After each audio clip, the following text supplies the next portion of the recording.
So, hi. This is literally the 26th, 27th take of this or something. This is so difficult for me. My God. I apologize. But hi, I'm Mark Pontius. This is Sudden Movements, not Sudden Bowel Movements. That's going to be the next series. I have a whole lot of thoughts on poop. This is Sudden Movements, and I'll tell you what the podcast is about in a second. Just first, I mean, really, just to be honest here, which is what I'm trying to do with the whole podcast. It's why I'm doing it, but it's just in the beginning, this is not going to be easy for me, I think, because of, I've realized that I haven't been truthful with myself or something. I haven't found a way in life to feel safe to be my whole self. Does that make sense? That there's been I've been like living in this other character or something, like that there's what other people perceived me as. I held up to be like who I am. That's who I thought really who I was, and I tried to stay in that, but then I started having deeper feelings on things and not being able to communicate these things, and then not feeling like I'm being seen in a whole way, and getting lost in this perception of other people, and not being able to like really relate to that person anymore. And so then feeling just super alone, which is really odd in my life because I'm in a band called Foster the People. We've been a band for 10 years now, and we've traveled the world, done so many amazing things. There's such a wonderful community around it. Yet I feel so damn alone. Like it didn't make sense, which just made it more alone feeling. Like it fucking sucked, man. And God, I had to, rip through some anxiety and depression that came along with just not understanding why I was that way. But I realized essentially I'm in search of my voice, my real true self, and I want to try to find that again. I think I've made myself small in a lot of ways, and I'm learning why I was doing that, and I'm going to I think I'm going to unpack that on this podcast, and I don't know. I kind of want to just approach it like it's not a. I'm just doing this podcast for myself, really. So if this isn't like what you want to listen to, then just don't listen to it. I'm not trying to do the whole like, here's a podcast and I'm going to like ride the ladder of cool podcasts and cool. I don't know that I think in the beginning here, I'm just trying to be honest and try. This seems like a really easy way, a cool way to do it because I don't really have to be held accountable to anybody. I can just, it's like a journal, right? Like I can try to just find a place to express myself authentically. So, so just buckle in for a little bit, I guess, in the beginning. I'm going to explore how to find the authenticity of this. I don't want to edit it too much because this is part of it, right? So I think I've had to do like 26 of them to try to get something that's like, yeah, that sounds like that's really me.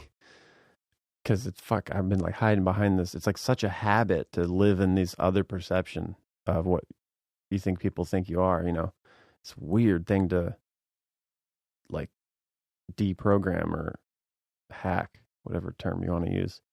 The podcast might get a little woo. I'm kind of into that stuff. So again, if it doesn't make sense to you or you think I'm the devil, that's fine. I'm the devil. Go ahead, go on to the next person you want to project onto. So yeah.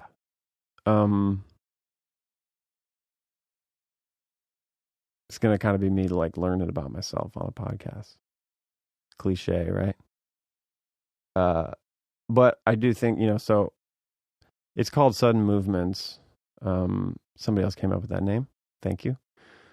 But it resonated. So I stole it. And, you know,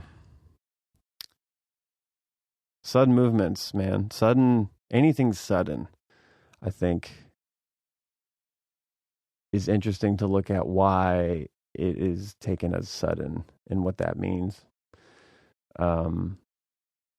There's been in my life a lot of magical moments that have come from sudden movements in my life, from sudden changes and shifts that I flowed with instead of resisted. And it was magical the way the things turned out better for me than I could have ever expected because of the giving into that sudden shift in life. So I think this is kind of a key to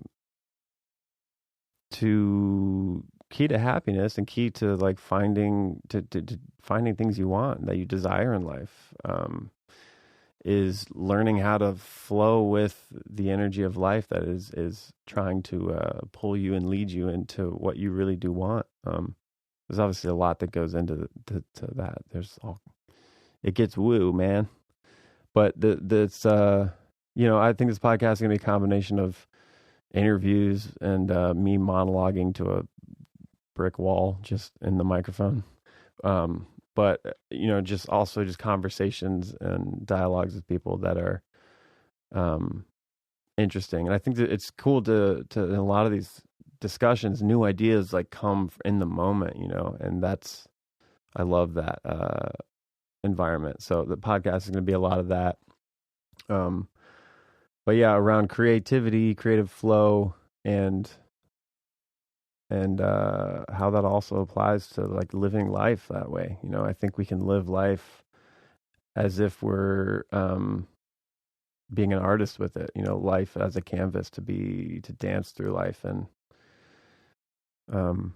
these things all intertwine. That's why I like sudden movements. It's all about like flowing with that sudden change. It's there for a reason. It's only sudden because you think you know what you want, but I think sometimes there are bigger things going on that do have our best interest in mind if we will only just let go of our own idea of what we think we want.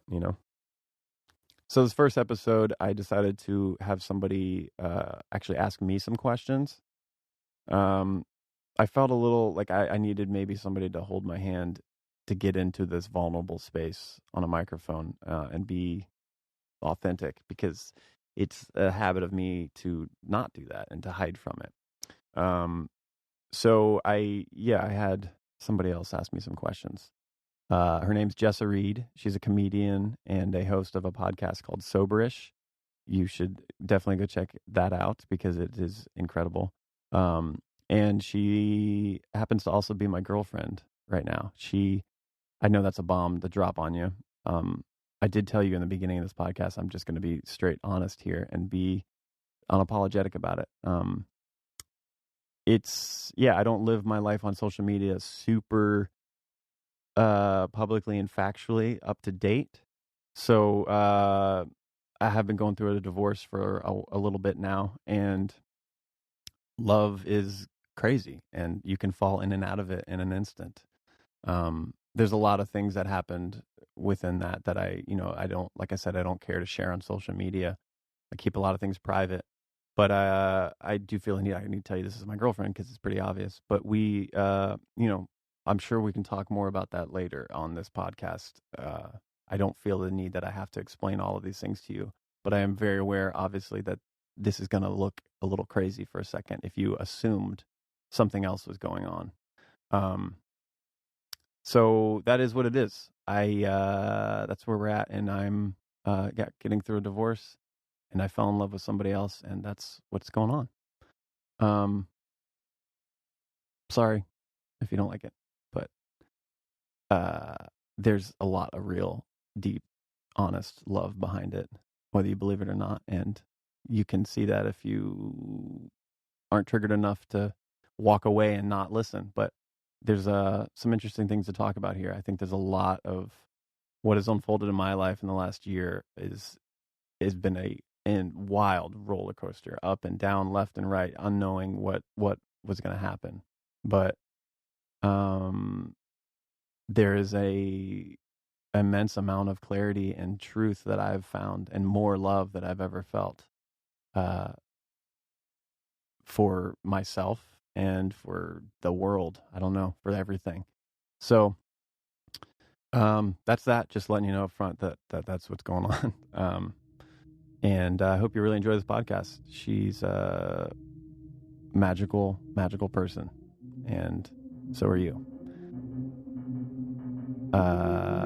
Great. Hope you enjoy it.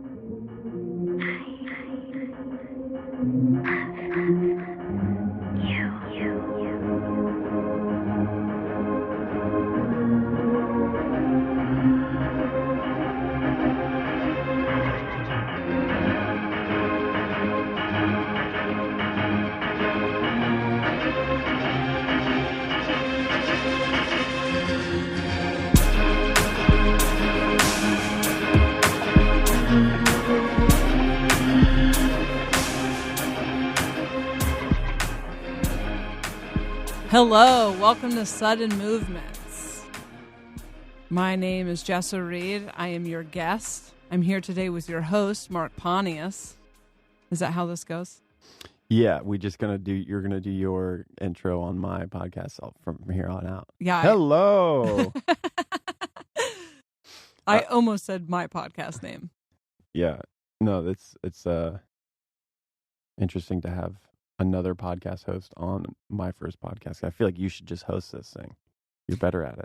I'm going to interview you, and I decided that a hilarious premise for a podcast is just every time you have a guest on, just tell them right before you hit record, the premise of this podcast is you interview me. So it's just a series of different people interviewing you. I'm here to answer your questions about me.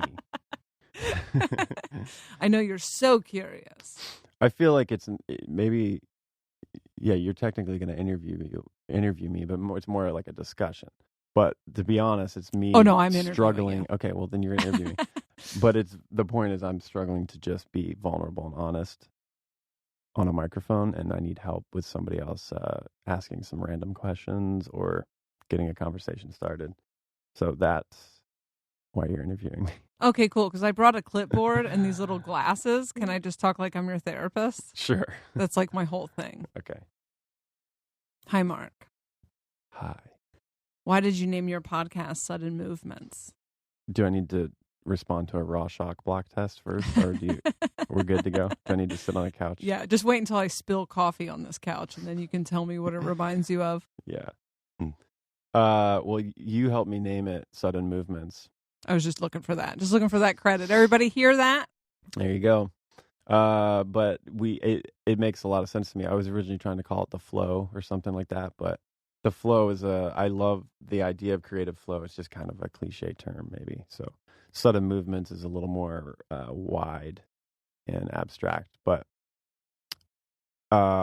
sudden. I feel like I've had many pivotal moments in my life, or things that were sudden changes, like left turns in life, that I feel like I can understand as somewhat of a magic understanding to life in a way. Like, so these sudden movements in my life were just, when I moved out I was 18 and graduated high school, and then I drove to LA 2 days later, pretty much took a giant loan out to study film and become a cinematographer. And 6 months into it, realized that that's not what I wanted to do. I actually was more into music, and so I just dropped that. I finished school, but had a $60,000 loan just sitting there for potentially nothing. I didn't get the real education, but I just trusted that and was like, okay, well, it doesn't matter that I took out the loan. I really want to do music, so I'm going to pay attention to that. And so many things lined up in my life after that I wanted. I realized I desired, but I wasn't going to get it in the other, how to stay a cinematographer, because, I got this loan, so I should just stay doing this. I didn't force myself to do that. I was open to kind of flowing with what life was handing me, and the way I felt about, I don't want to do film. So is it okay if I want to do music? Yeah, it's fine. I should try to do it. And so I'm glad that I didn't listen to the like inner critic or people telling me like, well, but you took a loan out. You can't just go shift. You know, my parents were definitely like wide-eyed for a minute. Like, but you're in debt. Like, you're going to just go be a musician now, a rock and roll. Come on. Like, It does also just sound, I love to hear the story from the after you succeeded at it, but well, and I'm that's, sure like listening to 19-year-old you be like, I know, but I've changed my mind. I'm going to go be a musician. It's like, yeah. okay, cool. You and everyone else in Los Angeles. And it's exactly what my mom and dad probably felt internally. And they resisted a little bit, but I'm so thankful in the end that they somehow trusted me and were like, all right, you do you. Yeah, everybody else is trying to do music in LA. Good luck. And for 5 years, I mean, near the end of that band Malbec, they were like on board. They believed it, and they were like, "But you're still crazy. You're in debt, and you have no money, but you look like you're happy." And then until when I got into Foster the People, and it was like it took off. They were like, "Ah, I see what you were doing." Like, and they believed in it then, and they were like, I could validate that I felt something right, that they couldn't see. So they probably learned from something from that too. But that was such a pivotal moment in my life that in the face of it seemed like it was destroying my life. I was giving up everything in that band. Like when I decided to leave.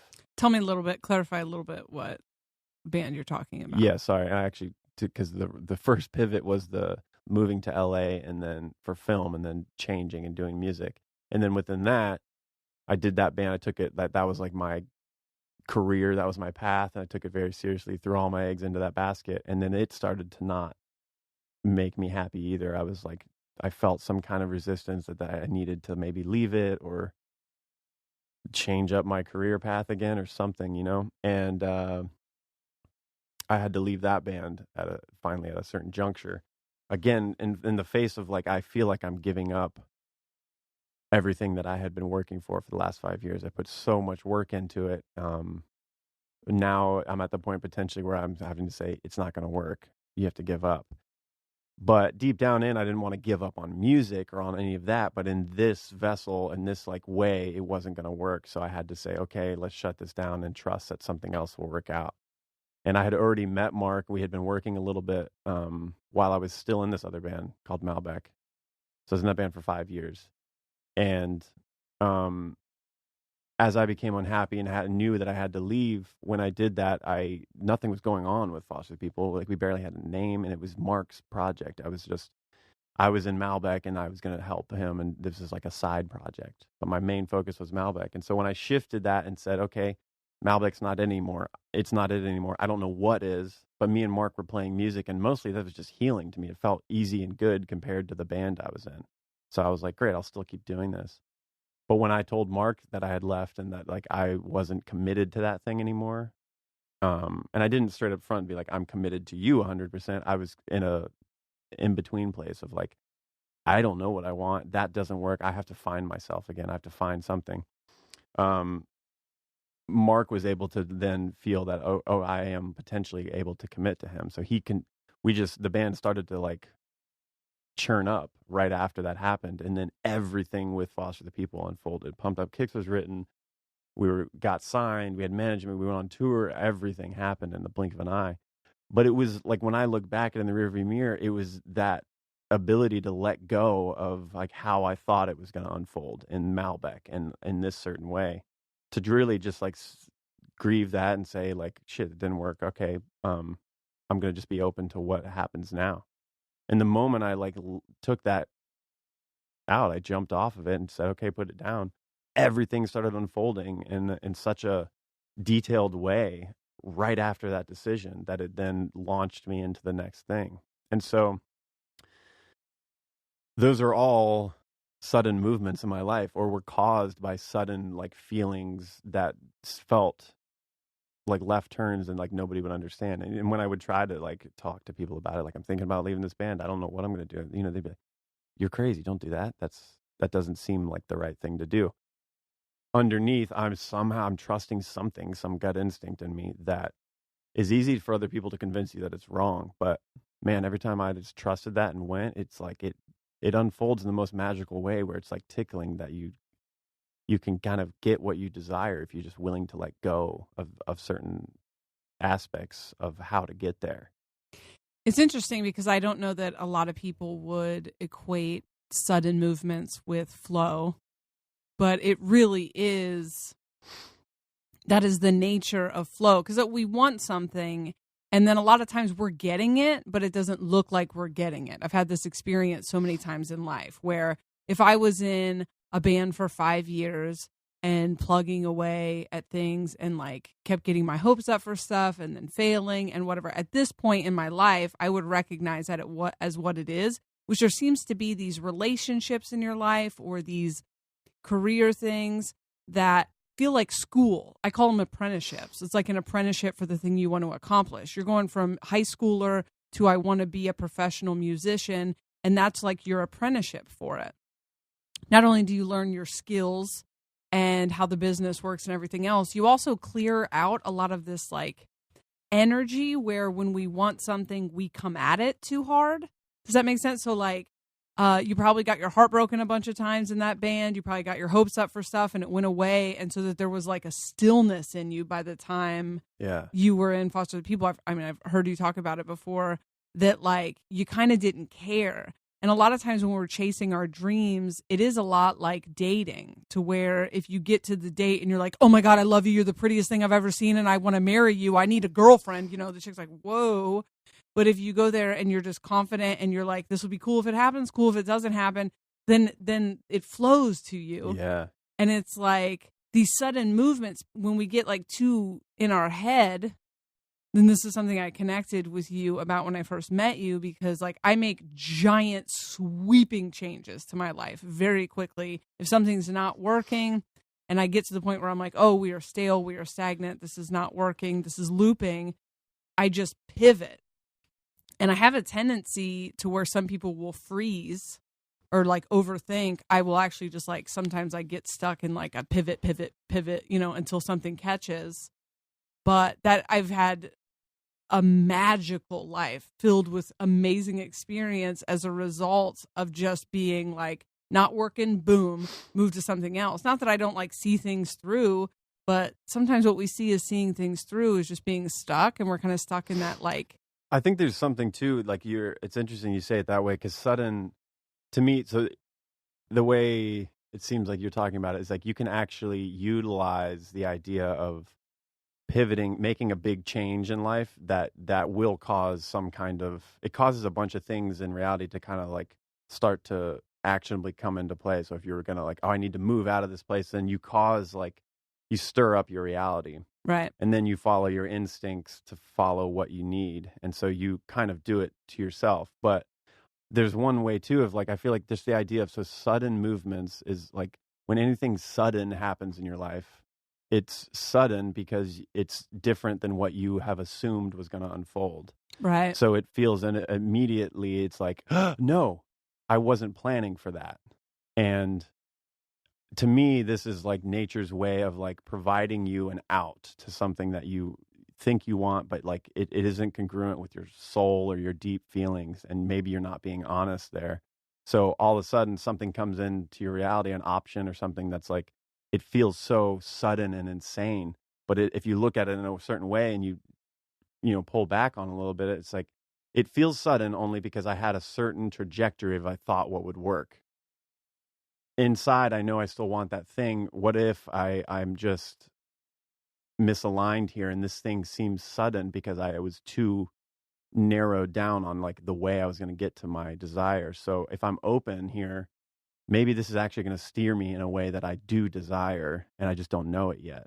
Yeah. And so that's why it seems like magic to me, because it's kind of veiled in this like misunderstanding just between yourself and like what you want. And the world, like life and everything, is just so, it's so like complicated, but it's just so interweaved together that there is this idea of like, if you kind of flow with what it's giving you and not be so thrown off by the fact that this is sudden and it doesn't seem to align with everything, tune into like, why do I feel disturbed by this? And maybe that there is something, like you can just flow with it and trust. And it, for me, every time that I've had those big pivots where I've had to make that kind of quick thing, like just trust your gut, man. I know this seems crazy, and go. It's like, dude, the other side, there's so many fun little treats and surprises that like it's so tickling, and it feels as if like it wasn't me or something. I made the commitment, said I trust you, and then it like gives you a bunch of stuff that you did, like you never would have thought it could have happened like that. And it's like,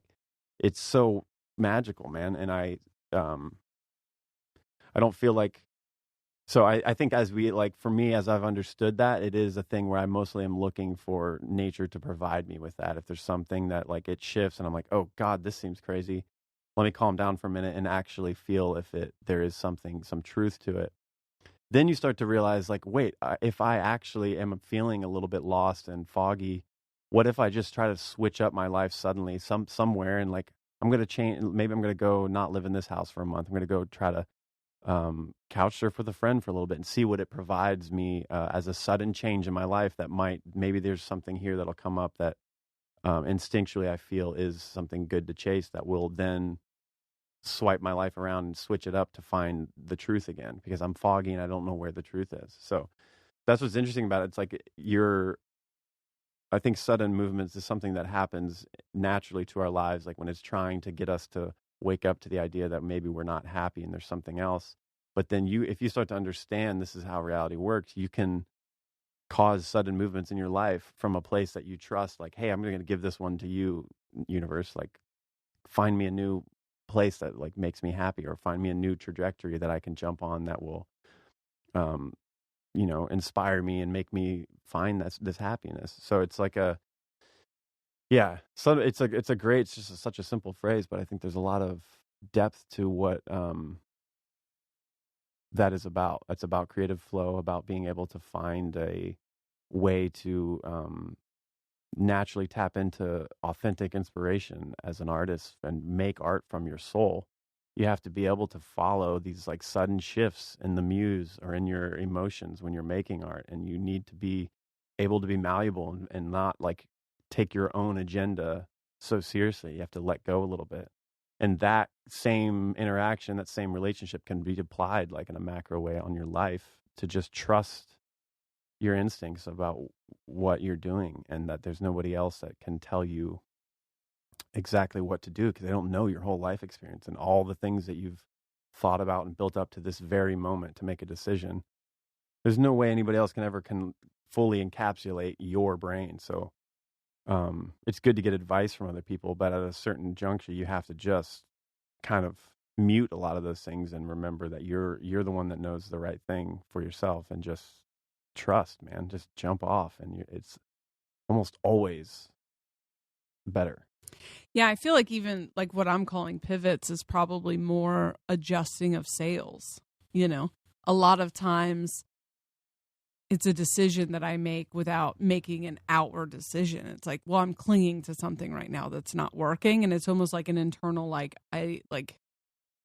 decision to no longer cling to something that's not working. And then reality goes, okay, well, here's the real thing. You finish your apprenticeship and graduation was accepting. And I think that that's so important for people in entertainment to know, because a lot of people would have taken the 5 years of perceived, not failure in the other band, but like letdowns and everything else, and taken that as a message that you're not going to succeed. And then they would have closed themselves off and been like, well, I have to go do something else. A lot of us thinking like this, it's either this or that, right? But instead you stayed, this band didn't work, and it's time for me to move on, but I'm going to stay open to, because this is the thing that I want, so I'm going to stay open to that thing. And then that just delivers you to the thing. And you're now more prepared to have that experience because of your other experience. Because of your education, your schooling. It reminds me of Tony Hawk. I listened to Tony Hawk on Joe Rogan the other day. And actually, first of all, I just want to get one other thing. It's funny out of the way. This is applicable too. Sudden bowel movements. Think about it. If you have a sudden bowel movement, you're going to take care of it. You have to flow with the thing, right? If you're caught in the woods and you're around friends, but it's sudden, you don't just avoid the thing. You go take care of it, even if it's in the woods and you got to go behind a tree, whatever, I'm just picturing you in like a boardroom or whatever, and it's like you guys are planning the name of this podcast, and you're like, "All right, hear me out." Sudden bowel movements. First season is sudden movements. Then we're going to move into sudden bowel movements. It'll all make sense. Bowel movements has to come after sudden movements. But the real metaphor I was trying to bring up is, I think that one's actually valid. It's really real if you think about it. But the Tony Hawk, tight segue. Yeah. Go ahead. I was listening to his story on Joe Rogan, and I've heard his story before. I was a skateboarder growing up, and I primarily surf now. I skate just to like cruise around and fun, but I don't do tricks because I'll break my hand, and I'm a drummer. So I love the story though, and I connected to it as a kid. Tony Hawk was like an inspiration, and this whole Dogtown and Z Boys who like started, really like made skateboarding lift off to what it was.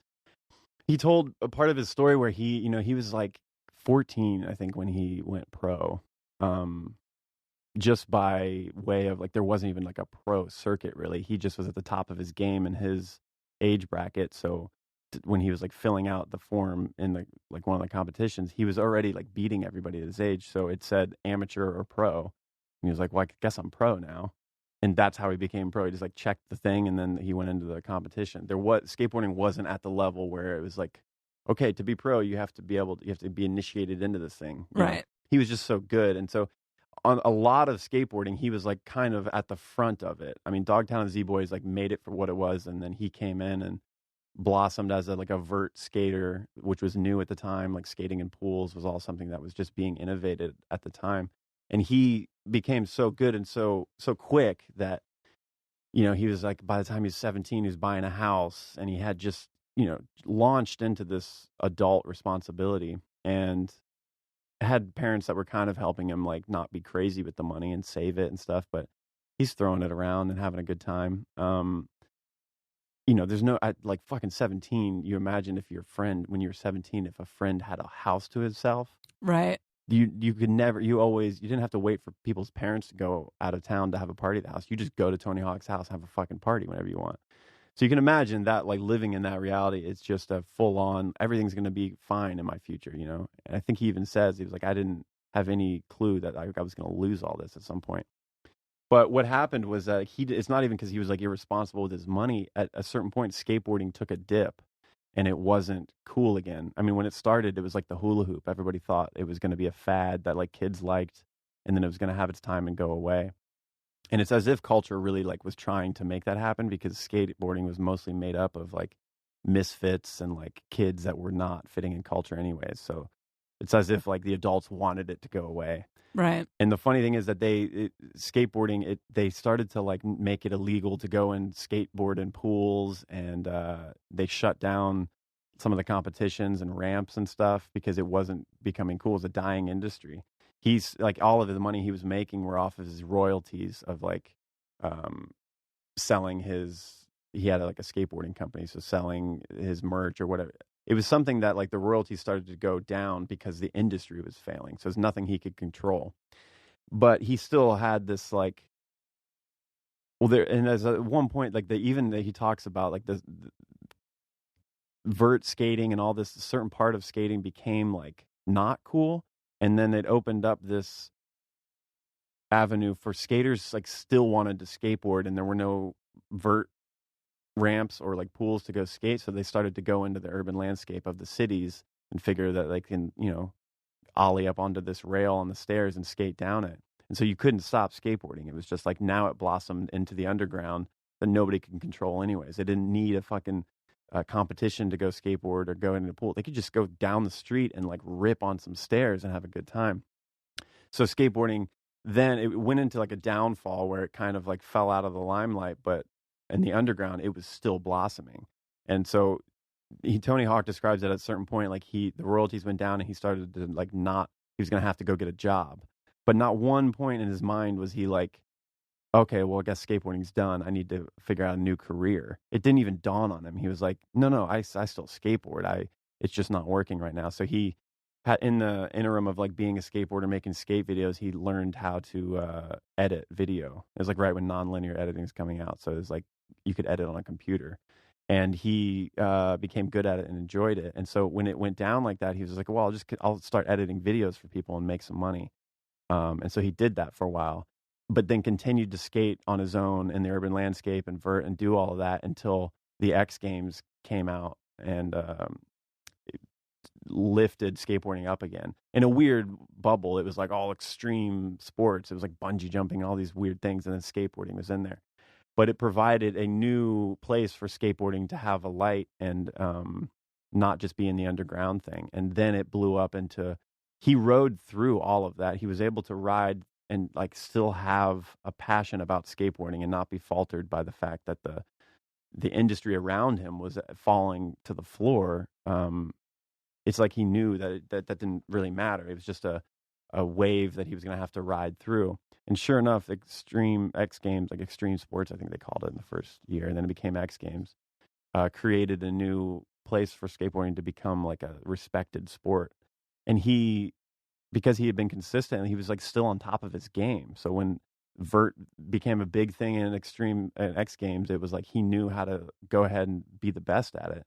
And then he became this guy that somehow made it through skateboarding's like industry fall and coming up and down. It's like he had this passion about like doing the craft, not for any other reason, but because he like, it was special to him, and that it made him feel alive. Right. And because of that, he was able to ride through those lulls and deal with those huge pivotal shifts in the industry, the sudden movements of having it become like, this shit ain't gonna work anymore.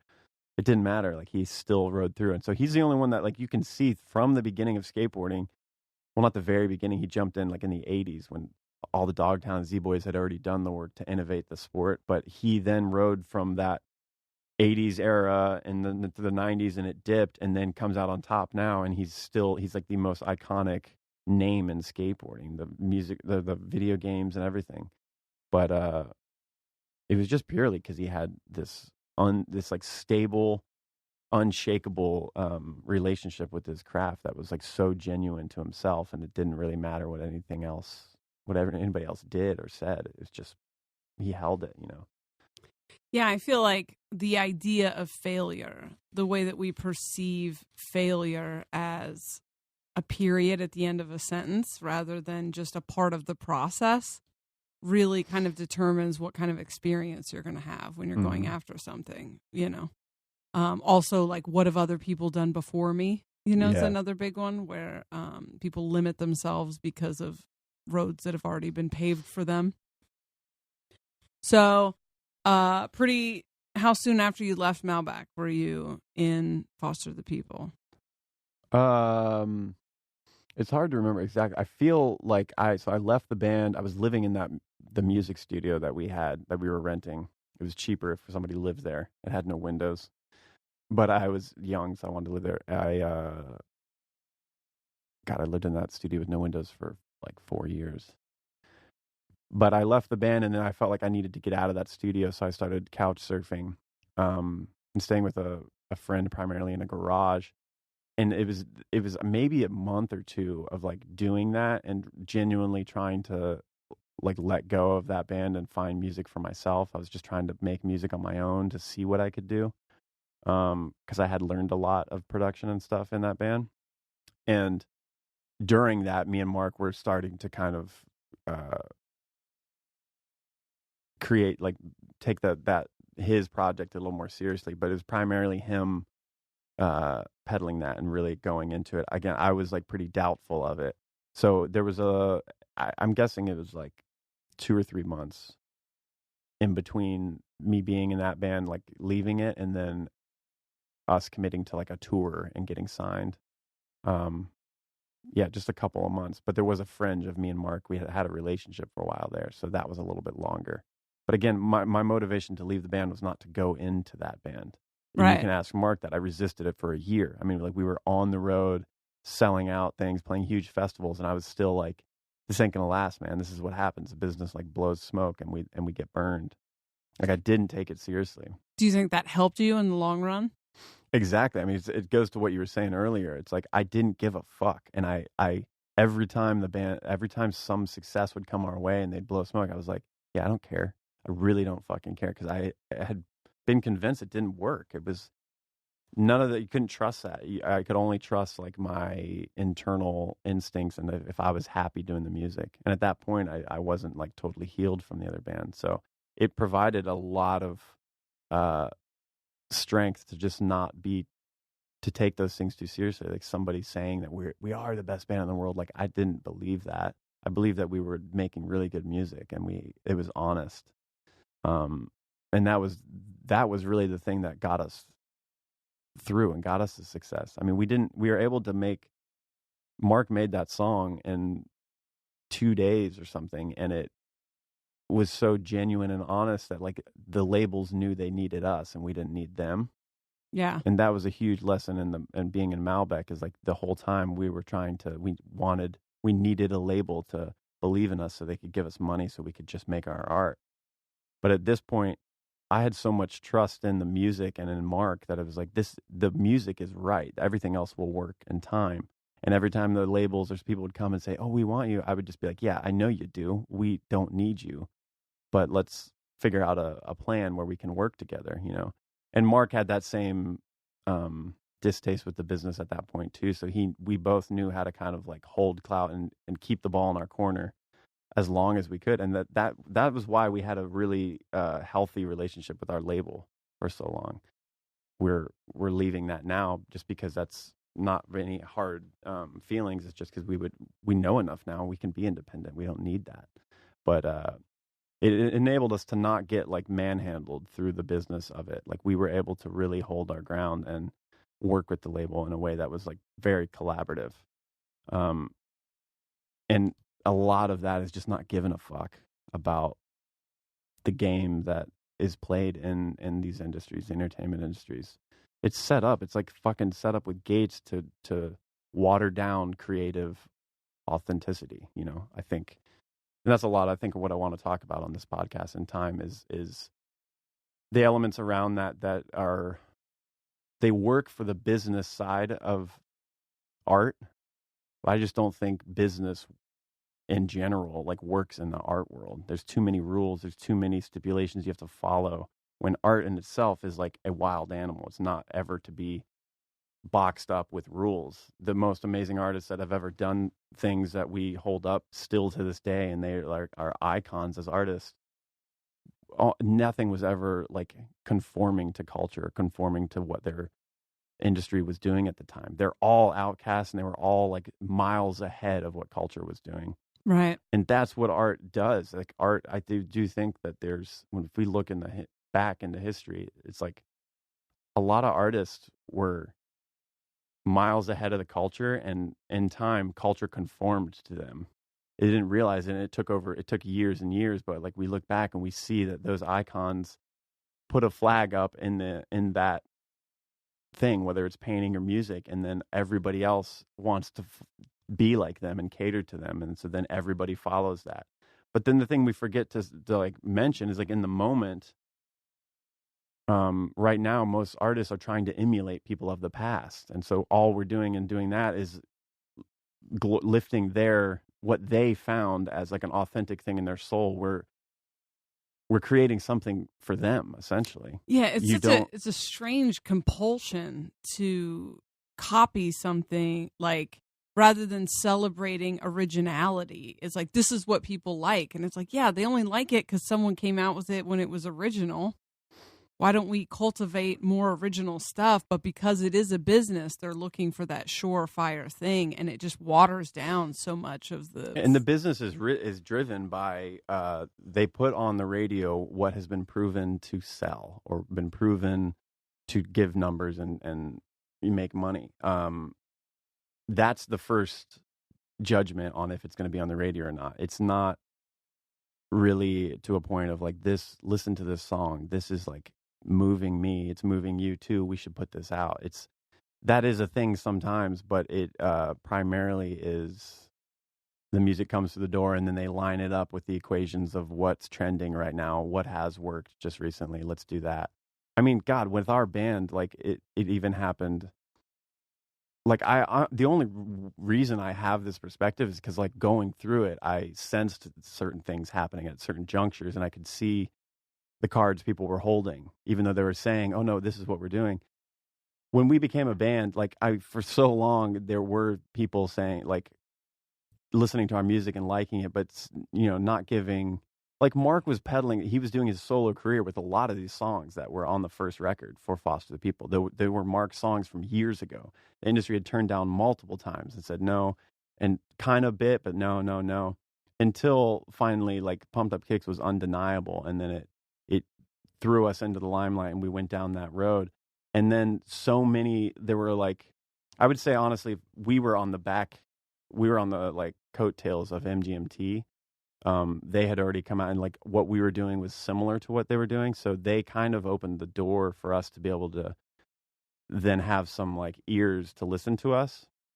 And we blasted open that door, I think, because what happened with that first record was we were able to cross over from alternative radio to pop radio, which, if you don't know, that it's a kind of a hard transition because they run the rules are different for the radio stations. Like I said, the gate system is kind of different. To be on pop radio, they have to know that like there are enough call it, I guess, like indie listeners of like that alternative world, which is a little smaller and refined. To get into that pop world, they have to know that it can have legs like a Justin Bieber song, or have legs that it can really go. And we crossed that so quickly that you could see the industry start to follow us in certain ways. And I remember finding this out a couple years into it, that when I had friends that were in industry meetings, whether they were in a band trying to get signed or they're a manager or something, but there was like word that in a lot of these in the industry, they were using our band as a model to try to emulate, to cross from alternative to pop radio in the way that we did it. And it wasn't something that we were meaning to do. We weren't like, okay, this is how we cross this. We were being genuine and like making art that we believed in, and it happened to work. And then everything that followed it was like the industry or people saying like, what do they have that's so special? Let's put that into our art, and then we can do what they did. And I was like, Jesus, this is like, I mean, it felt cool to be like, whoa, we set some kind of trend here in the way like how alternative music can fit into a pop world. It doesn't have to be a sellout like pop equation that's like candy pop. It can be alternatively cool expression. It can have like, weird expression in it, and then also be palatable for a pop scene. I think mostly, to be honest, I mean, I think I have some qualities in that, some talents that can cross that too, but Mark is really good at writing music that does both of that. It's like, it has artistic integrity and some really cool decisions in it that aren't typically seen in like popular music. And so, I mean, it's such a great canvas for that, and that's what naturally got us there. But I do think of all of our intentions in the band, the way we're motivated, for the most part, is not trying to follow something. Like, we're just trying to be genuine and be artists, and that's what kind of paints the career for us. Like, you're able to have a little bit more control of your career if you can find that truth. You don't have to cater.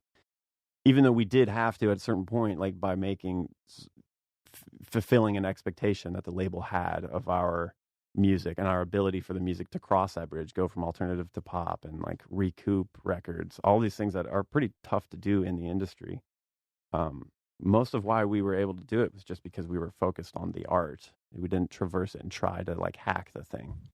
And that is, I think, a big key to the industry, is just knowing that there's a certain way the system works for you to make money and succeed and be in that thing.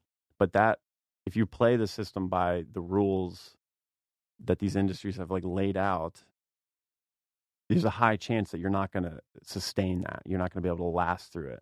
It's like at Catch-22. It's like, I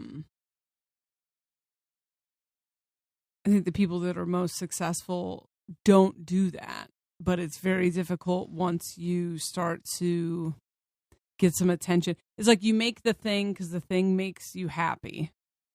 and you put it out there, and then people love it. But then people loving it like pulls you into something where it's really hard to stay authentic. Mm-hmm.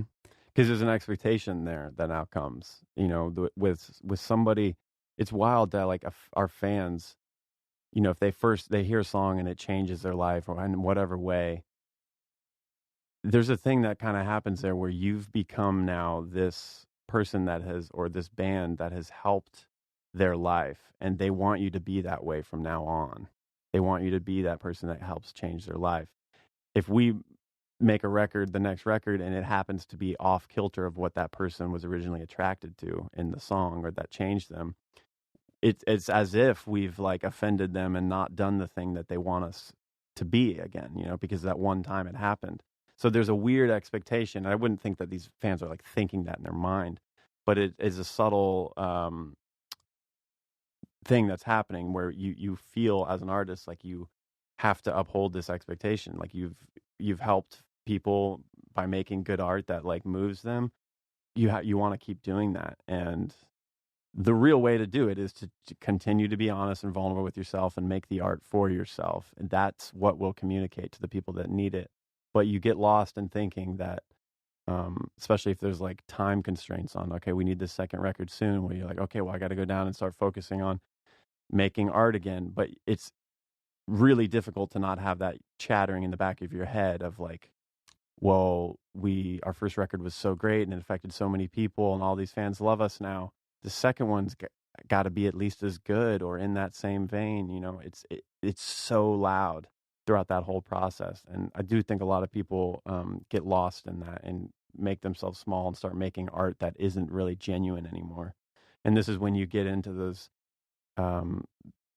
things where people are full-on bands are hiring writers to write their songs because they're like pop writers that have figured out equations of like how you write a candy song, something that just sounds good and is listenable, which is an art form in itself, to be honest. That is a very hard thing to do. But I don't think that it's good to use writers like that for artists to try to like get them through to be successful again. It's like, it just doesn't work as far as like long lasting, sustainable career and being happy about it. Well, it's like not honest also. Yeah. How was fame for you? Was it fulfilling? Did it make you happy? It's fulfilling for a little bit. I think having spent so long trying to make Malbec work, make this other band work, when you do get some success and get recognized for doing art, that then it feels great, of course. It's validating in a lot of ways. But because I had that like didn't give a fuck attitude in the beginning, I did have one leg out of it a lot of the time where I knew to not take it too seriously. I got wrapped up into it for sure in a little bit there, because it's crazy when you just have some success, like everybody wants to give you praise. So like you show up to venues, it's like free beer, you get free dinner, free hotels sometimes. It's like people just give you shit and you can get used to that and feel like now wherever I go in reality, I'm supposed to be given, it's expected that I get taken care of in the way that I'm used to. So it's kind of it can be a little bit of a virus where you lose perspective of like who you really are and like that we're all human and nobody's necessarily like better than anybody. The way that system is, it's like fame is bizarre. I know everybody like is seeking after it, but when I've the little fame that I've had, it's by keeping one foot out of it, I like was really able to see the sour parts of it, and the temptation of like believing some of those things is really strong, and it feels like you can become this like bigger person than you are, because everybody's like telling you that. And I think this goes into a lot of what I've been trying to understand in a lot of the years, is that why I've felt so alone in being in a band and having success like that, is that I didn't feel that there was something wrong with what I was being perceived as. I think what we're all being perceived as in the band, where it's like you're this certain person, and then I over-identified with that because I just didn't, I think I felt alone for a while, and I in some way I didn't feel like I was being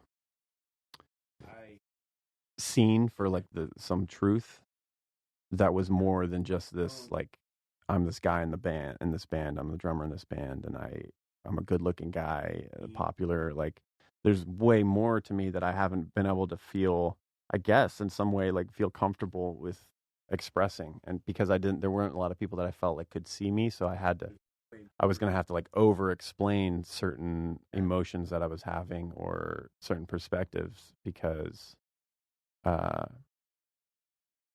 don't know, I was being seen in some light that it wasn't completely true to me, you know? Like, I felt like I've been me in some ways, but there's a deeper part that like didn't seem like it was being seen or shared. Like, I wasn't able to share it. So becoming famous or having a little bit of fame where people glorify you, I always felt a little icky because I was like, you're glorifying me for something that, yes, I'm a part of, and I've been an artist that's like had some success, but there's like all these other things that I like love to talk about and that are weird about me, or like quirky things that aren't being seen, and therefore I don't totally feel like I deserve this limelight you're giving me. You guys are celebrating someone that... Exactly. And it's like, yeah, I mean, it is me on some level, but like you guys are celebrating it's this someone weird feeling. I isn't think me. a lot of people like get it, where you can feel alone in a giant crowd.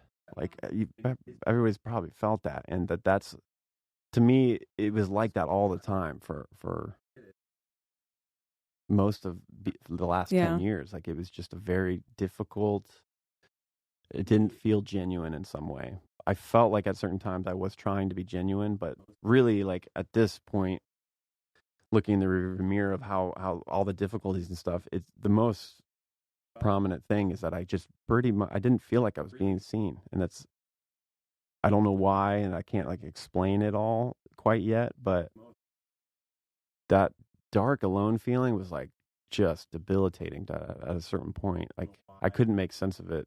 The fact that I had loving people around me and I had a good career and money and things. Why would I feel alone? Like, never made sense. And it is very difficult to talk to people because I would offend people that were like trying to be successful in music. And I'm like, no, but I feel really like there's something wrong. Like, they were like, give me the damn job. I don't want to, like, you're feeling, yeah, I'm ungrateful and just not like thankful for what I have. It's just a deeper level. It didn't matter about any of the success or like money. You sound There's ungrateful. like some other real dark sadness that I am trying to get my head around now.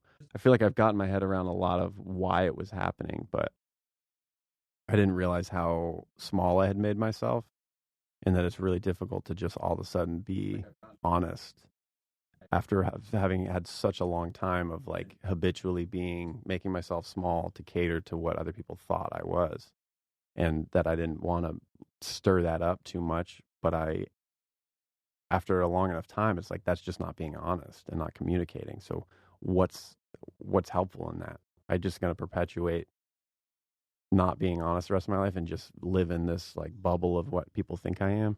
I could do that, but I don't think I'd be very happy. And the way that this alone feeling has just torn me to shreds, and like, I can't do that anymore. The only thing left to do is just be honest, I guess, and try to figure out a way that I can just talk my thoughts out and not have to really be accountable to what somebody else thinks about it. You can think whatever you want. It's really just for me, I think, to try to talk about some of this and find my voice again in some way that has authenticity to it and is not catering to like what people think I should be. I want to ask in a second where you think this started, but as far as using podcasts, I want to ask in a second where you think this started, but as far as using podcasts as a place to find your voice, there's everyone and their mom wants to do stand up. Well, they did before COVID started. There was a lot of people starting stand up, and it's like funny in comedy to shit on that. But I think as comedians, we get insulted, other comedians get insulted at the idea of everyone thinking that anyone can do stand up, because it's actually quite difficult. And But I feel like it comes from a desire to be heard. I mean, for a lot of people, it's like, oh, my friends think I'm funny. And it's like, okay, well, go ahead and try to be funny on stage. It's a completely different thing. But then there's a lot of that around podcasts also. And I think that there's space for everyone to have a podcast. But I also just think like everyone should have a podcast. Like everyone should get used to being themselves and talking about things that they care about. And I don't know, live journal their experience. And maybe I'm projecting here because I do that. But I feel like it is an art in and of itself to just kind of live out loud. It would be so helpful if everybody was living out loud in some corner of the internet, so we would have a reference of like who people really are. Right. And you don't have to be required to listen to people's bullshit that they want to talk about in a journal form on a podcast. But how helpful it would be if we knew there was some corner where we could find like genuine honesty from somebody, even if it sounded crazy and we didn't agree with it. We could peer into somebody else's problems of life and potentially pull something that's applicable to our own life. Yeah. And that's what's really attractive to me about the whole podcast thing. It's really difficult for me to like say to myself, like, and even tell a friend, like, hey, I got a podcast. You want to check it out? It sounds ridiculous. Like I'm not doing it for any more popularity or anything. Like I just talked about fame. I don't like that element of it, the way it's glorified so quickly. So don't worry, nobody's glorifying podcasts. Yeah. There's like 12 of us that like them. But there is like this clout that's going, or this thing that's going on in the podcast world where like Joe Rogan is like wildly successful off of a podcast. He's like paved the way for honest, long form discussion. And it's so helpful. I've grown like so much from just listening to podcasts because nobody's being held accountable. There's no fucking rules. Like, Duncan Trussell can be wacky and crazy on his podcast and talk about nuts stuff. Like, 2 years ago, I don't know how long his podcast has been around, but like there were probably not very many people that could listen to that and get through it and not be like, this guy's talking about some crazy shit.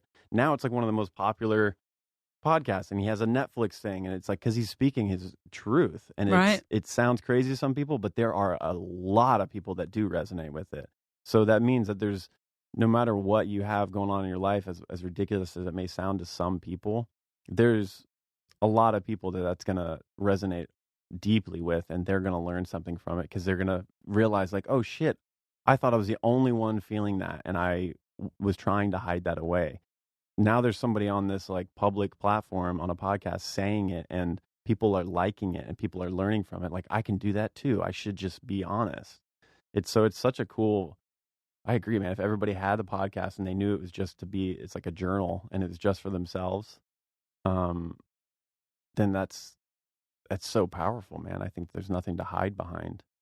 I'm saying that as I'm like resisting trying to do this. It's like I've been hiding because I didn't know that I was like making myself small, and I have more to say, that isn't like I have something to say to everybody and educate something. It's just I have something to emote and be like, there's something I need to kind of be that for some reason I couldn't be in these other ways in the band, and be like that way because all the perception I was taking too seriously and thought that's what I needed to be. I think it's really easy for us to become a culmination of other people's expectations of us. And I just realized it's only been 2 years since my first episode of my first podcast. It feels like I've been podcasting for 300 years. But in that podcast, I faced so many things that I was afraid of and embarrassed of, and learned so many things about myself. And it feels obvious to me when I'm not being honest, because when I'm not being honest, I tend to trail off. I'm like, my voice isn't as robust, I'm not as engaging. And so it kind of forces me to be truthful so that it's compelling. Yeah. And after a while, it became like how I clear things out. So I'm on this path of self-discovery and realizing all these really embarrassing things about myself that I like had hidden from myself even. And as they start to come up, the podcast became a place to like absolve myself, like to release these things. Like if I tell everybody, then I don't have to live in shame anymore. And it became its own art form, this own like being honest.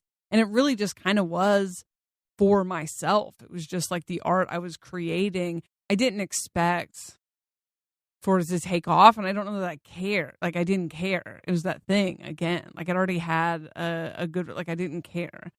And I think I love the idea of everyone having a podcast, or a lot of people having a podcast, and like being able to find other people whose voices resonate with yours, you know. And it's this free thing where art used to be. I don't agree with the gatekeeper system at all, as we know. I like, you and I really connect on that. I just think, what would the world be if you didn't make money doing art?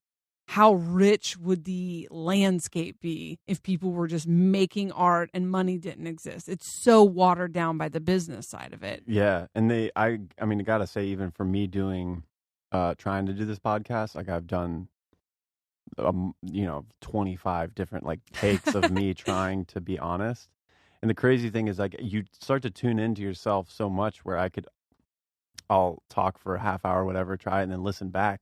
And immediately when I start listening back, I'm like, shit, you're not being like honest, dude. You can hear it. Yeah, you can hear it. And I never was aware of that until you start to record your voice, and then you can tell within yourself when you're being honest, you know?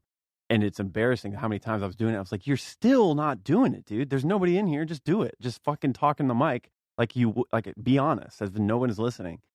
And it was still hard. It took me takes and takes till I finally was like, okay, I can hear a little bit now. I'm starting to just be honest and not care. And just that lesson of myself made me realize in subtle ways in life that I'm not being genuine, and that gets me in a lot of trouble as far as like my own happiness and feeling like I'm being heard. If I'm not speaking my truth in any way, then how am I supposed to be heard? It's like, that was the most difficult part of these last 10 years is I realized the hole I got myself in, I had dug myself because I wasn't openly communicating my emotions or feelings about things. And therefore, I would hold resentment about certain things in my life that were happening. And it's not the other person's fault in this. If I'm not communicating it, it's my fault too. So for a long time, I was pointing my finger at other people or other things in my life that I thought were the problems. But when I really started to tune into, like, I'm not being authentic, and I can hear my voice when I'm recording it by myself that I'm not being authentic, what the hell's going on? Why am I so afraid to do that? For me, and there's a million reasons why I was afraid to do it, and like why I got caught up in a weird like loop of making myself small to cater to other people. That was a big reason. But understanding for myself, hearing where I'm like in my voice, where I'm not being real. Like now I can sense that by trying to like record it a couple of times, and I can see how difficult it is for us as individuals to discern where our truth is and when we are potentially catering to somebody else. And I think that's what's like, it's so sad to see how that affects artists when they're like making themselves small in their craft because they think they need to cater to what popular music is or what a good painting is to get into a gallery. They think that you have to cater to the gate system to get in. And that's like, you're just making yourself small the whole time. You're actually not being truthful. If you drop all that bullshit and try to find some truth, record your voice in here, and you're like, you're fucking lying still. It's all right. You're lying because you just don't think that you can be real. But the real success and like fulfillment comes from just getting down in the dumps of your own heart and being like, why are you not being real? Just let go and unpack that. And then you find like a well of creativity. You know, most of the times in these last couple of years where I've really had to face darkness and like my own shadow and like accept some dumb things about me, on the other side, it's these like sudden movement things. Like you pivot, accept it, and like feel that. And on the other side, there's so much creative inspiration. Like there's just a well of it. And then you start creating your art from that honest place. But the second you start to close off and cater to, this is a good song, so let's make this more poppy so it will go as far as it can. You're in the way right away. Right. It's so fast, and a lot of artists are catering that, and they don't realize it. Even the highly successful ones, big, like U2 is one that I don't I love U2, but like watching how they've tried to like, for so long, like just resist being irrelevant. And they are trying to genuinely like do good music, but they're catering to what is popular now, what young artists are doing, and they try to like they try to pick some of that up. And it's cool, it's genuine. At least they're trying to they realize that they're potentially irrelevant. Some old bands just never accept that. But it's still like, as it seems, I don't know them personally, but it seems like that they are trying to fit their like art into the mold of now, and it's really difficult to do that. And it'd be much easier if you're just genuine and you made a new U2 record that sounded like some modern fucking electro thing. I don't know, it could be cool. There could be artists are able to like mold and change through genres and through times. Like if you just follow your own truth, you have it. Like you don't have to fit in some mold of like be Joshua Tree record, be the old U2. That's what fans want, but like they don't know that what they do want is like a modern day U2 that's emoting and being real in the modern technology and everything. They're not trying to like chase after the thing. It's the thing we've been talking about a lot lately, where we do this in our personal lives with expectations of each other and kind of attaching our expectations of people staying the same. We've been talking about how crazy it is that it used to be like a valid indictment against somebody that they've changed. Yeah. It's like, you've changed. And it's like, yeah. Yes. Yup. Are you ready to change? Yeah, that's a real thing, man. The change used to be, when I was not even that long ago, when I was younger, that you get convicted of that all the time, or like you resist it. It's like, you're changing, man. Don't change. Like, you're still you. And I'm like, well, yeah, I'm still me, but I love change. I love changing up the environment, changing up the way you do things. Growing. Yeah, I mean, the whole thing, it's like funny to actually, when you cut it down to like, a lot of people are resisting change and they don't realize everything around you, like all of reality, all of nature is constantly changing. If nature wasn't changing, if the trees and leaves and all of that thing wasn't constantly changing, we'd all be fucked. Like nothing would work in reality. So why are we resisting change? Is there anything stable in life? No. Literally, like there's actually, everything is dying all at the same time. And it's all living all at the same. It's coming to life, born, death, born, death. It's like, that is the whole thing. If you're going to resist change, you're just trying to slowly die. You're trying to just get into a little box and like slowly waste away your life. Yeah, I hate to say it that way, but that's what it feels like. Clinging to that expectation of the old thing, that like, and then dying with it rather than like being open to the next thing coming in. Mm-hmm. But I feel like a lot of the reason that we do that is the same thing that we do in art. Because I've noticed that it is as difficult for me to ignore things that people like. Like when people criticize something I make, it's almost easier for me to get over that. Like it fucks my art up less than when people love something I do. That gets in my head more because I'm like, oh, this is what they want, Right. Which isn't why I made it in the first place. But it's tempting. It is tempting. Yeah. You become beholden to the expectations of fans and not even like, so I could stay popular, but just kind of like. See, this makes me think, I feel like a lot of artists, a lot of icon artists that we hold up as a culture do in some light, you can look at it and be like, those people were kind of crazy, right? Like, yeah. The Picassos, the Leonardo da Vinci's, like when you really look into their lives, like they were erratic and wild and jumping around all the time.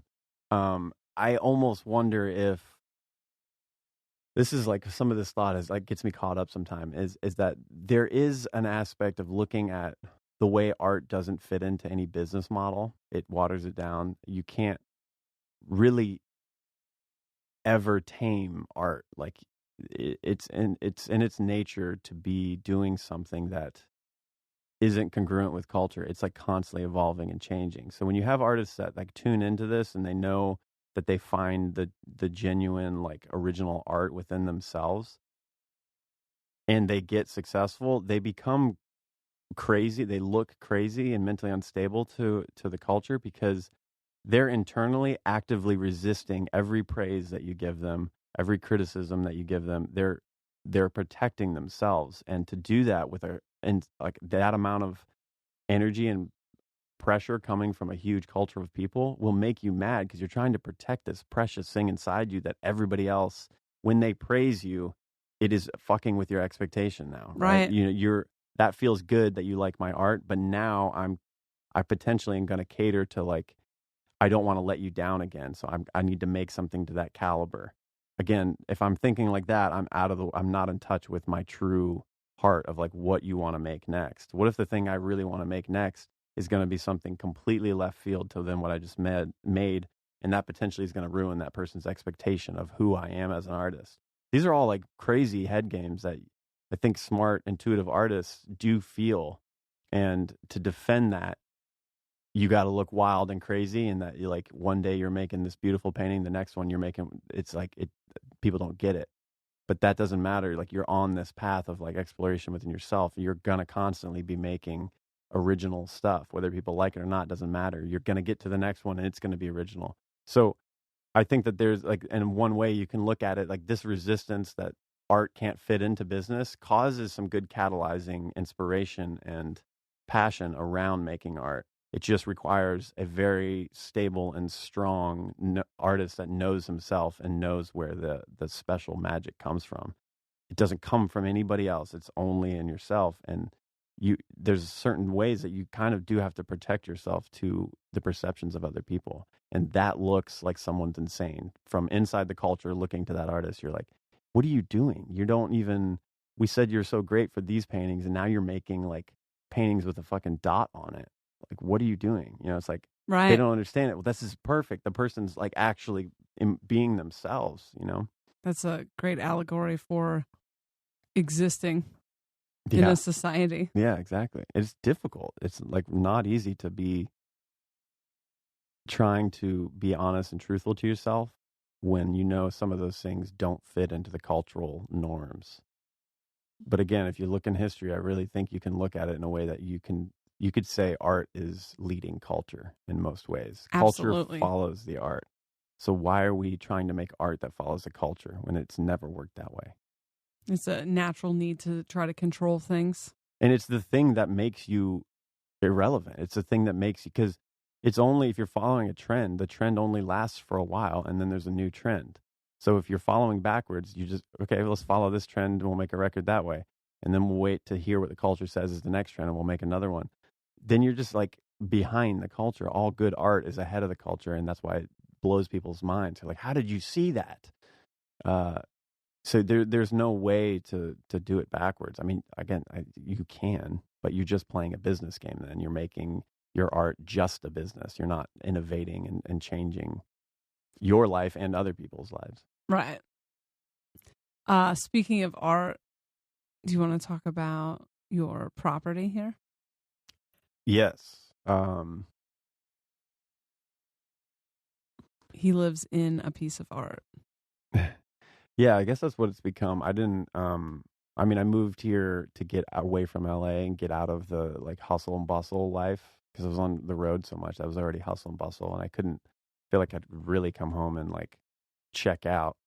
So I wanted to get out of LA, and Nashville was the first spot that made sense. So it's definitely a place that's more off the grid than like LA living. I'm still near a city, but essentially it became a place that's like a kind of a sanctuary for my own safety and creative exploration and like being vulnerable by myself. Because I, at that time I didn't know how to be myself openly. So I needed like a safe place. So I think that was the intention of coming here. But it started to turn into a bigger thing as I lived here long and became I just put a lot of time and energy into making this place work within the way my mind worked creatively. So I had a lot to do with like flow and getting into tapping into like my environment a bit more than normal, because it helped me really feel safe, and I could get into creative flow pretty quickly and easily. So the thing after years has turned into, it feels like more of an art project in itself because it's a way to live and be artistic. So there's, by thinking of it like a canvas almost, like this place is a canvas for me to be able to live here and function and be healthy, but then constantly make art because I'm in this mindset within the place that feels very safe and in line with how I want to live life and create art at the same time. So I'm starting a cult that's going to be here to make art. No, that's what it sounds like. I just think that I do see an opportunity with the place becoming a cool place for other artists to come and that that resonate with this idea of like flow and how much your environment can affect the process of making art. And I see it as coming a place, I think, eventually, like, for some kind of, like, artist community. I know that just sounds like a cult or some kind of, like, commune, but little hippy dippy. Yeah, and I think in its nature, it is like when you want to get people around you that resonate the same and make art, it just immediately falls into a commune or something that a culture doesn't understand. I'm like highly sensitive and aware of all those things. That's not what I'm trying to do, but I realize that's what it looks like. I think more than anything, I'm trying to find artists that think about art in the same way that I do, and that it's a very personal thing. It's sensitive, and I want to create a safe place for people to be able to get into a mindset that's not catering to the gate system and not catering to these things that like artists think they need to do to be successful as an artist. I want to have a place that's like built for people to find that in themselves, and then you have tools and a environment to just start doing that and bring your own like healing into it, your own personal life problems that you can like process within a safe place and being artistic about it. Art, I feel like in a lot of ways is a vessel for your emotions to like pass through, and you can transmute them and create a material object with it, whether it's a painting or music or whatever. But to be able to feel safe in a place, an environment to do that. So be vulnerable with yourself, see some things in yourself that you're not normally comfortable to see, and in that same environment, like deal with those things and then move it into your art, move it into your craft, and in that moment create something that has genuine emotion and passion behind it, and you feel safe doing that. You don't feel like you're going to be ridiculed for your emotion of and what your art is and what it means. It's like it doesn't need to be anything but what you want it to be here and now. And so it's a little bit of a protective place, I guess, in a sense that I've struggled finding environments that work for me, studios and places to live that like constantly keep this in the back of my mind instead of being open to like a perception of what the art should be, or if I'm at this place, I'm paying for this money, there's an expectation I need to make something great here because I'm spending all this money. All these things like just water down this creative flow with your muse, and I don't want it to be like that. I want there to be a place that like people can come to, and like they don't know what's going to happen, but they know they're going to find something genuine in themselves and potentially make a piece of art that represents that and doesn't fall to the traps of all the gate systems and like thinking that you need to do certain things to be successful. I truly believe that there's no way to be truly successful and proud of art unless you're yanking it out of your soul and being like letting that come out and having a place for it to live. So there's a lot of for me, it was about feeling safe that I could do that and I wasn't going to be judged. And that's what I've been trying to make this place for myself, to be this like sanctuary. And I've noticed having like the few people that I have had be here and that I've worked creatively with that resonate in the same way. It's like it works for them too. Like all the things that I thought were personal to me, that I was making this place special for me, other people pick up on, and it is valuable to them. So that's what made me start to think in this way. Is like, oh, do artists need this? Do we all need something more like this? I'm not saying I have all the answers, but it's worked for me. It's changed me a lot, and there are people around me that I've seen it to start to change too. So that's like my motivation for it. Again, I don't really know exactly how it's going to work out, but I have a lot of funky ideas, and I want to make the whole thing kind of like a playhouse, a madhouse that artists can come and kind of go into it, like get into a mindset just by living here and being here, and the way it operates, that then is a closer place to be able to translate your heart onto the canvas, just to be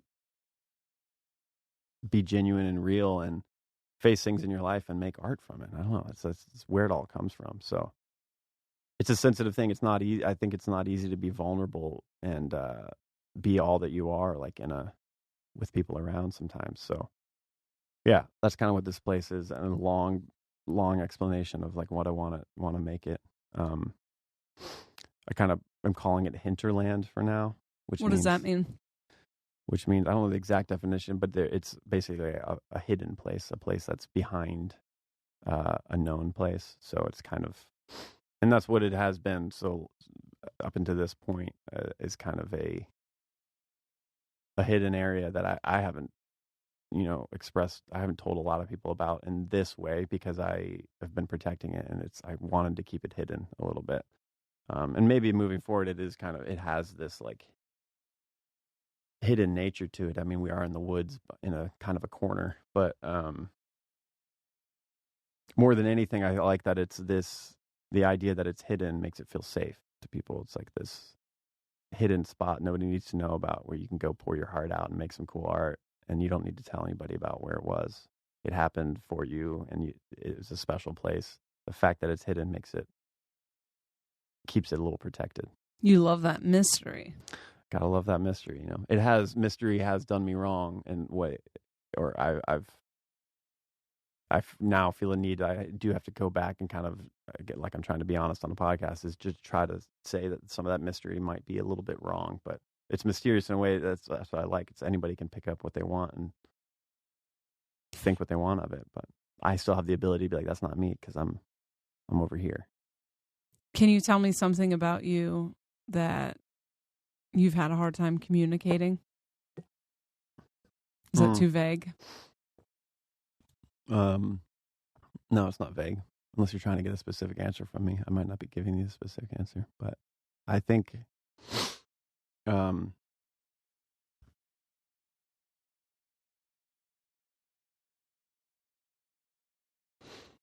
well, the first thing in my head is like, I think I thought for a long time I didn't know how to love.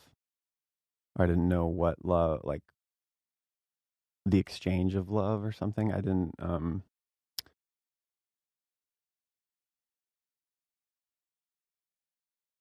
yeah, I don't know. Like growing up, I didn't have like a rough childhood, but my dad wasn't really there. He was sick for most of the time. So there was like some, shifts and dynamics in the way like a mother and father are.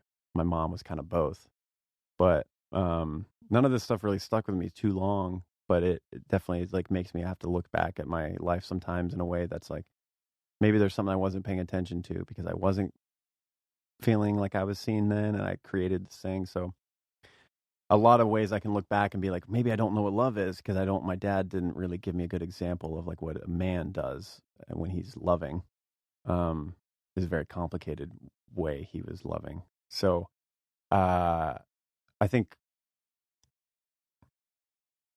some of the relationships I've been in have been built around what like I thought love was, or what I think we think is supposed to be love by cultural standards. And I found myself to be pretty, I don't know what the word is, but I felt like I feel in my heart like empathy and like genuine care for others. Like it's real love. Like it doesn't feel like it's very deep. But there's something that goes on when there's like a trust and an exchange with somebody, where if I don't really feel safe or trusted, or like I'm being trusted, that then I can start to give off the feeling that maybe I don't love you. More like early on, it wasn't that. It was more of a like, this doesn't feel right if you're telling me like I don't know how to love because I'm not loving you in the right way.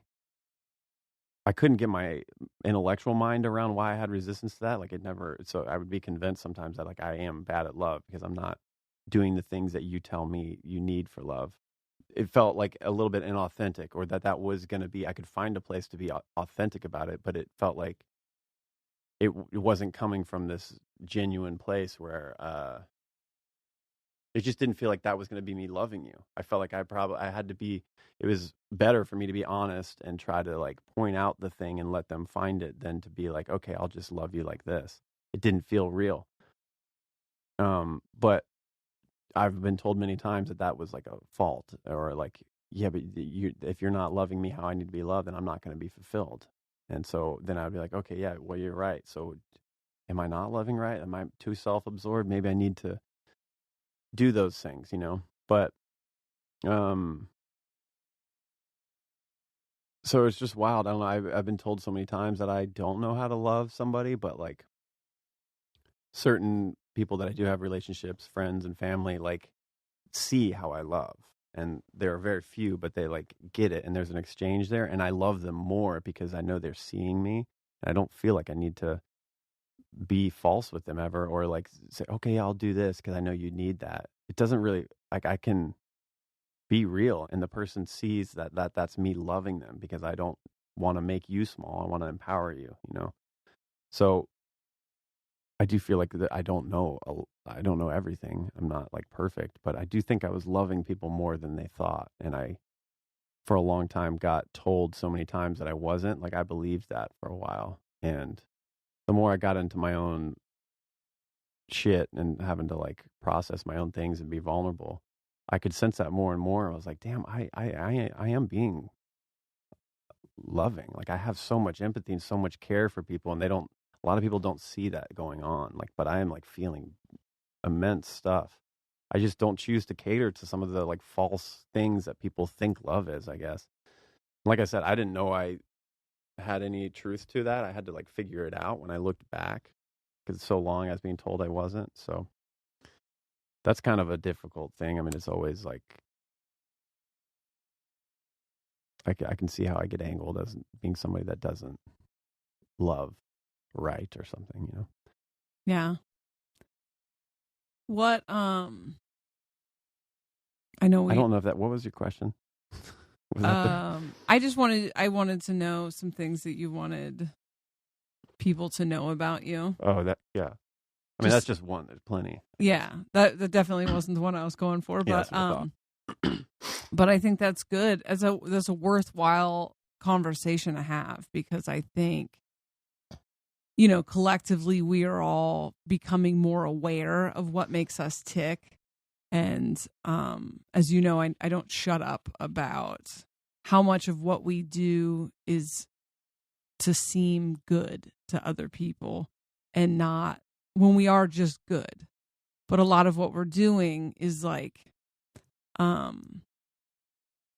self-sacrifice in a way that is to our own detriment, in an attempt to appear good in a way that isn't authentic. And then when you have like an inner filter, because I've noticed, in knowing you, I've watched people try to get coddled, and I watch like where it hits that same thing as the art for the sake of the radio station. It's like, well, this doesn't feel real. I don't know how to flow here. I don't know how to be here. And so I watch it kind of shut you down and like put you into this kind of mental space thing. But there is like a maybe an over desire to be perceived as good, or to like not hurt anyone. Mm-hmm. That's why I did want to, I think a great foundational story of yours is what happened to Popular Mark when you were young. Yeah. This is kind of interesting because this has been looming in the back of my head for a long time, and I always shut it off. But it was like a typical like middle school interaction. I don't know, when we're all like immature and don't know what we're doing. For some reason, I just was popular as a kid, and it's not something I tried to be or do. But I remember like in elementary school, there was just I got a lot of attention in different ways, and it never really it didn't fuck me up at the time. I mean, a kid. So I just continued being popular. I don't know, like I just doing what I was doing. And at one point, a girl that I was pretty close to, like she was a friend of a girl that I was dating in middle school, I think at the time. And she At one point, we were all walking back to my house, like from the bus stop, and I was having a bunch of friends over. We were going to rollerblade and skateboard and stuff. And so there's probably 7 or 8 of us. And she felt the need, like right when we got to my house, she like stopped everybody. And she was like, Mark, I got something to say to you. And so in front of everybody, like tore me down and was just saying that I'm a poser and that my popularity was like hurting her because she felt small and she felt like I was like walking all over her at times. All these things that I was like really thrown off by, but then I did kind of believe. I was like, I could see her side, and I was like, damn, that feels like that would be shitty, and I'm a part of that. Like I kind of caused that. Again, I wasn't doing anything to hurt her, but like the position I was in made her feel a certain way, and that was her problem that she needed to deal with. But at the time, I like she projected that onto me, and I believed it, and I could see her side. So from that point on, I started making myself small. I think that was in 8th grade, and I was going into high school. And I swear, like from 6th to 8th grade, I was like one of the most popular kids in school. I won all the superlatives and all this dumb shit that made me feel very uncomfortable. Like it was band superlatives, so it's not really taking that seriously. But Yeah. seriously, at the like whatever, we had a band concert, and then they were like, "All right, we're gonna get out the superlatives," and one after another, it was just my name for like half of them. All right, Billie Eilish. Yeah, and near the end, I'm just like embarrassed, and I'm like, "This is ridiculous! Like, why are we doing this? This is stupid." And when I got into high school, I went the complete opposite direction. I like made myself tiny. By the end of high school, I was sitting at lunch by myself. Seriously, like going to lunch by myself, sometimes not going to the lunchroom and going to the TV room just to make TV stuff and like be by myself. And so that was like when I started to make myself really small and not understand that there was like, it was okay for me to just be myself. And that it, as I went through life and then left high school and all that stuff, it just got smaller and smaller and smaller. And I had to really like only in the last couple of years go back to that moment and try to see who was I really wrong? Was there something that I did wrong? And all of that. And so I finally, realized I didn't, and there was no reason to keep hanging on to that and make myself small. So it was really weird to look back in some of my like photos of my life or videos and I could see where I changed. Like I could look at videos and photos and be like, wow, yeah, I'm being real and I'm like blossoming as a kid. And then looking at all these stuff in high school and then all through Malbec, all these photos, I'm like, damn, I'm not that guy anymore. Like I'm really insecure and small. And, but on the inside feeling like a big thing, somebody that is confident and true. And so when I'm by myself, I can feel that way. And that's why I started to recluse and become, very, not what's the opposite of outgoing, very introverted, because it was a protective mechanism. And when I finally released that, I like started to find some of that power again, that confidence, and be okay with like I can be a certain way if somebody else is offended by it. I know for me, my motives and my heart, and it's not to hurt you. It's just I'm trying to be true to something. And if you're bothered by it, well, it is your responsibility to figure out why you're bothered by it, because it's me doing something in my life. That's my decision. It's not for you to get so bothered by that you need to tell me that I'm wrong in doing that. It was really difficult for me to get over that fear where I just didn't want to hurt anybody. So I would constantly cater myself to like, I would avoid confrontation like the plague, even if it meant that I was going to be honest and try to tell something true. If it was going to like cause conflict, it just wasn't worth it to me because I feel like I would be hurting you. So I'd make myself small and just keep that on my back. And then this is what made me feel alone, really. Like it's more and more alone feeling, and nobody can see me because I'm not communicating me, So, yeah, I think it's something it's a habit that I'm still trying to keep in check, but just being able to see where that came from and like look at the details and feel for myself that I was innocent there and I didn't need to, respond that way dropped like a load of that pressure for sure. And it's allowing me to like get comfortable with being me again, Yeah. It gives us so much more space to actually help people when we stop trying to make ourselves small. Yeah, because there's For no people. point in like not being honest with the thing. It's like again, what are we're like just going to continue not being honest and continue making ourselves more and more unhappy and like resistant to the truth. Then what good does that really do in the long run? I'd rather be truthful now and potentially hurt your feelings a little bit, but then in months to come or years to come, you potentially can see that there was nothing to be hurt by there. It was like your own thing. Yeah, well, it's like by the time someone is my age, you have this midlife crisis or this kind of like cliche man working a job he hates, doesn't like his wife anymore, wife's unsatisfied, sick of hanging out with the kid. It's all this like cliche stuff. But it's because it's changing now quite a bit as the world has become so unpredictable and strange. But you're told your whole life what you're supposed to want and what you're supposed to be, and that your actions are like, and you just being yourself can affect all of these other people. And so like everybody's so afraid of seeming selfish and so afraid of seeming bad and like so afraid of not seeming successful and not picking the right job, or I spent $60,000 for college, I have to see this through. And we're so afraid of like letting go of these things and so we're resisting these sudden movements when all reality is reality shakes everything up. And then what we perceive as reality is just us just trying to find security. And then we build a whole, like, these are all the facts of the new thing. Well, we just built this around the rubble of reality comes and shakes it up again, rather than just being in the flow. And then you can almost like, you can hear it coming. It's like, the people who are like kind of tuned into that natural flow of life, and they don't try to make things stick forever, and they don't, people please and form their entire existence around what they assume other people want of them, or sometimes what people overtly want of them. They get to kind of flow with this thing. They feel the change coming, and they are ready for the change to come because they're allowing themselves to be themselves.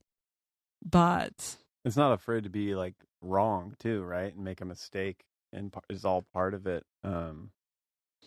Being wrong, I mean, it's part of growth. It's part of, if you can handle it being wrong and accepting that immediately, if you accept it, you never have to do it again because you just learn that was wrong.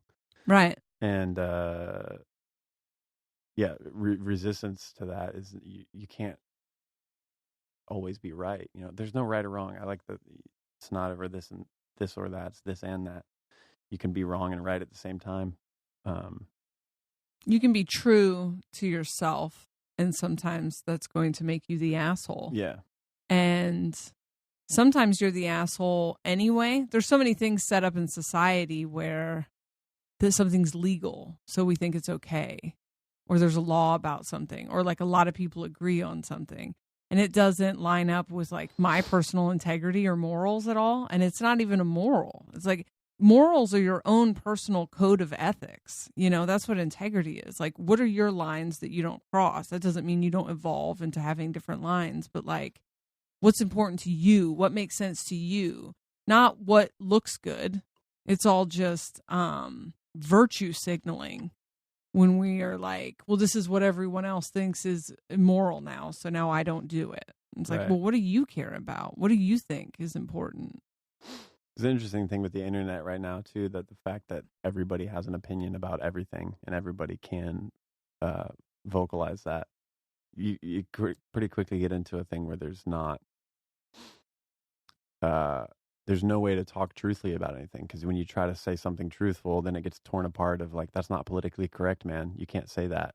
Like, okay, well, but what I was saying, did you hear what I was trying to say underneath the wrong wordage I used for your reality? Like, I'm trying to say something truthful here, and everything gets so locked down because everybody's so worried about being wrong and saying something wrong on Twitter, and then literally being ostracized and being like, completely ripped off Twitter. Like there's a fear that if you're wrong in this social environment where like people are just saying their thoughts in a moment online, and just, oh, this is the thing. And then the next day they might be like, that was actually contradicting. I don't feel that anyway anymore.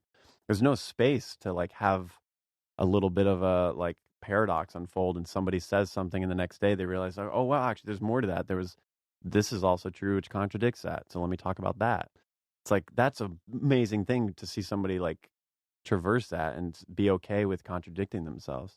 I do think that all paradoxes have a truth behind it. If there's something that like can be this and that, it means there's some other bigger truth about it. Whenever I hear a paradox or I hear myself contradicting myself, I get excited because I look into what's behind why I contradicted myself.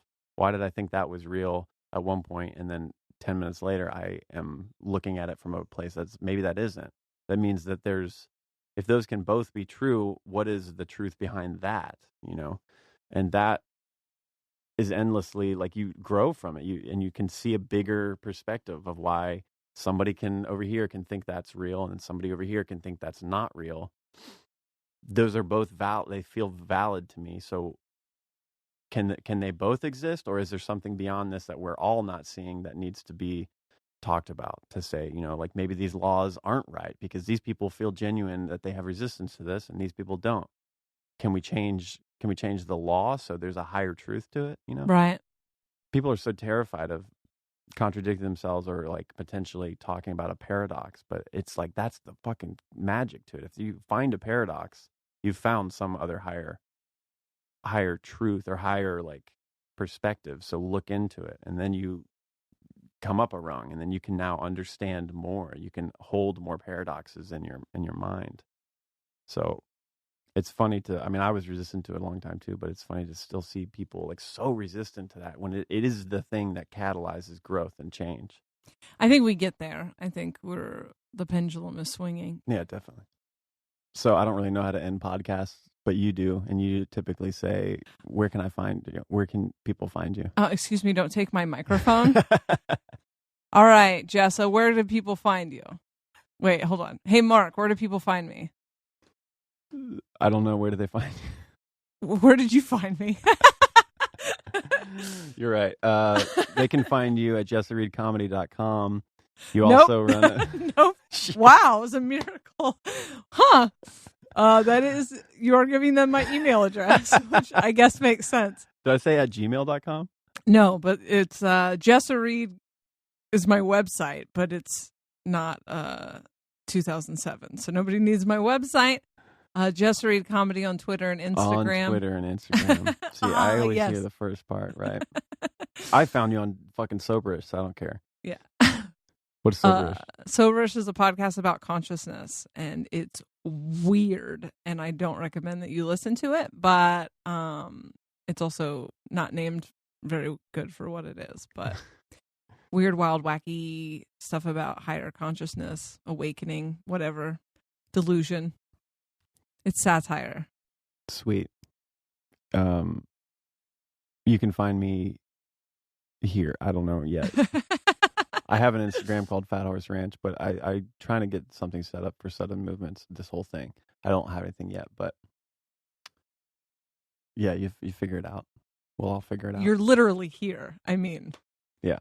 You found it already. Right. So just come back to wherever this is. Probably in a week or something. I don't know how often we'll do these, but how often I'll do these. Feels good. Okay. Thank you for letting me be a part of your first this. This. Of course, I wouldn't have. I needed somebody to help me through it. So, thank you. Sweet. Thanks for listening. Bye.